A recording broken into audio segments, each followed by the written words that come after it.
or university students.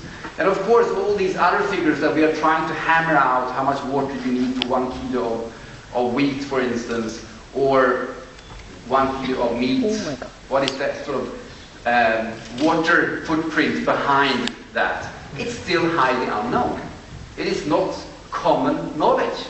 And again, that's why we don't value the value of water in agriculture or in relation to food production. So you can take different products, and this is FAO producing this, to make this more evident in a form which is understandable.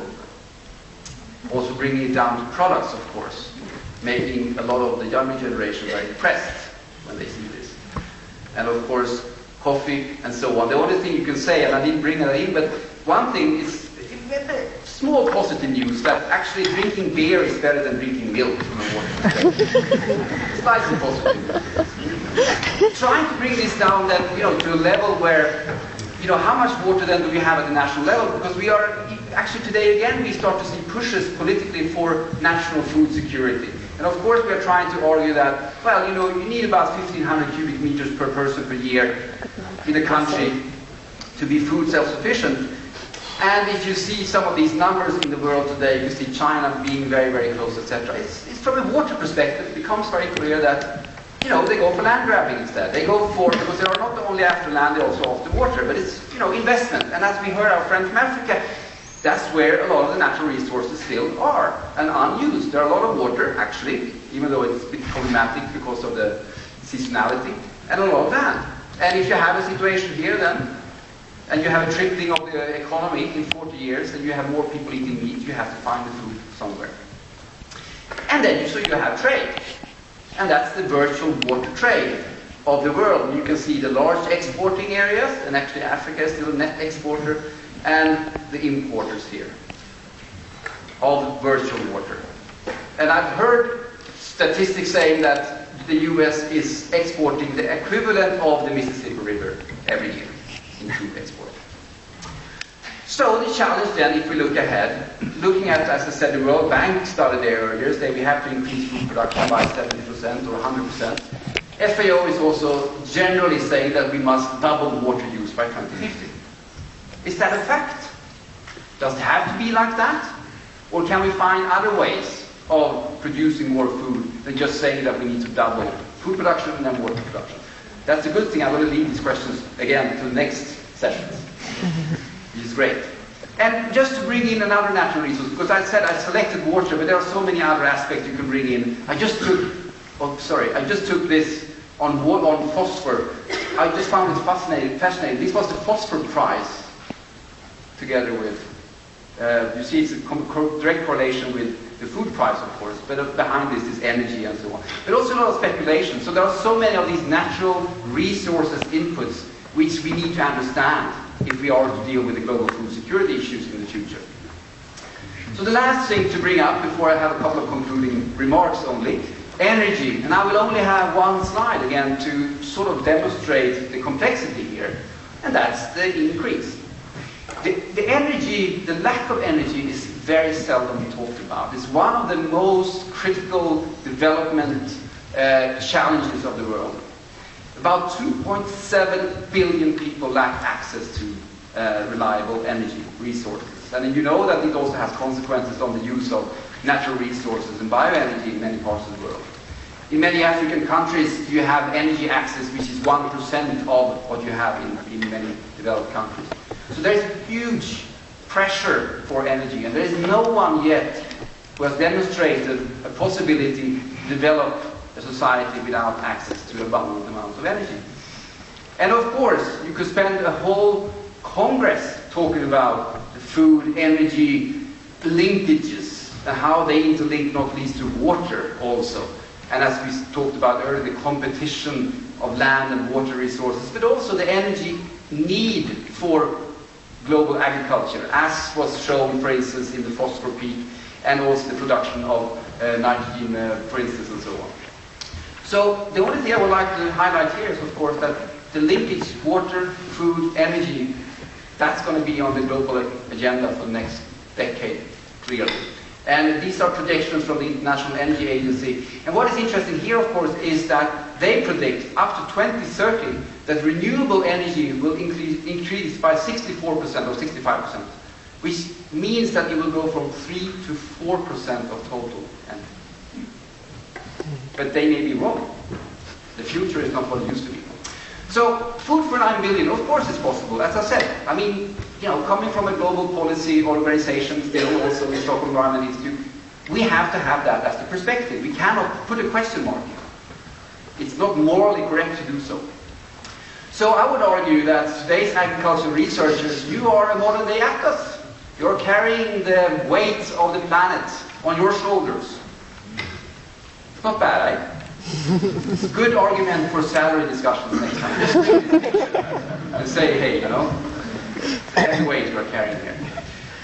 And if you start to make a soup out of all this that I'm trying to say, it's going to be very complicated. A lot of issues. I've just touched upon it, of course, and Harry touched on others. I mean, we have so many inside the sector, but also outside of the sector that we must deal with. So many different aspects. And some of my conclusions, there will be an increase in pressure on natural resources and on food systems and on agriculture. There's no question about it. And the complexity is, of course, that there will be under increasing uncertainty. Not only climate change, but also uncertainty when it comes to financial systems, for instance. We can see that today. We still have problems to deal with the financial crisis in many parts of the world. And there are many uncertainties when it comes to development in general, development issues. We need to see, if I take more as a recommendation that I will see from a global or from a sort of a policy level, we need much more integration. In our more natural resources areas, we talk about integration of land, water, etc. issues, of course. And planning are still very sectorized, from research all the way up to government, etc. But we also need much more integration on policy. It's about trade policies, for instance. And you know that the World Trade Organization's Doha round collapsed because of agriculture.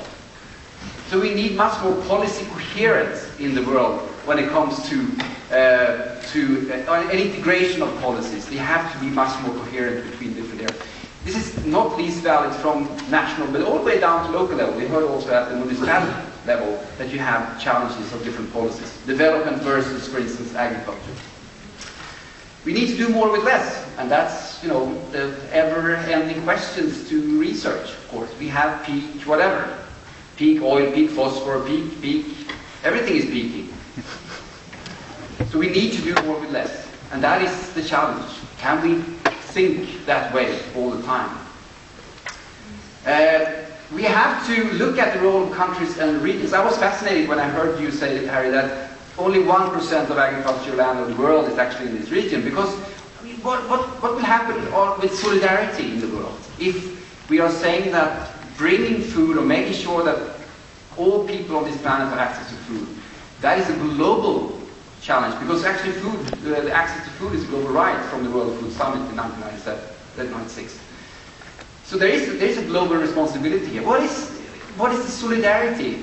Is there a solidarity issue related to how Europe is actually planning for its agriculture and open up for trade and making sure that we can secure food access around the world? But then, of course, we have a lot of problems related to that. But we have to look at national and regional planning in a global context also, because it has implications, not least when it comes to food and food security. The governance you can talk forever about, and there is a lot of pressure on the fact, coming from the first one not least, that we need to change governance. And this is not easy. I take an example from my own background in the United Nations systems, where there is continuous fights about governance issues. Should the Food and Agriculture Organization of the United Nations work on environmental issues related to agriculture? Or should the United Nations Environment Programme work on agricultural issues related to environment? That's just one simple example, but this is the problems that you have at the global level with the United Nations systems. 28 UN agencies have water on their agenda.